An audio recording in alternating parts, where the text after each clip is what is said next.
বন্ধুরা, আজ বানাবো রাধাবল্লভী। প্রথমে 1 কাপ বিউলির ডাল ওভারনাইট ভিজিয়ে মিক্সিতে সামান্য জল দিয়ে বেটে নিতে হবে। কড়ায় 2 চামচ ঘি দিয়ে 1 চামচ হিং আর আদা কাঁচা লঙ্কা থেঁতো করে ফোড়ন দিতে হবে। 1 চামচ জল দিয়ে কষিয়ে দিতে হবে নুন, 2 চামচ চিনি আর 1.5 চামচ ক্রাশ করা ভাজা মৌরি।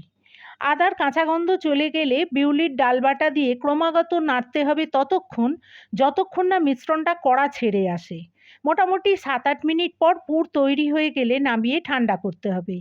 এরপর পরিমাণ মতো ময়দাতে নুন, চিনি, ক্রাশ করা ভাজা মৌরি দিয়ে শুকনো মিক্স করতে হবে। পরে ময়ানে তেল দিয়ে ভালো করে মিশিয়ে হালকা উষ্ণ জল দিয়ে মেখে ডো বানাতে হবে।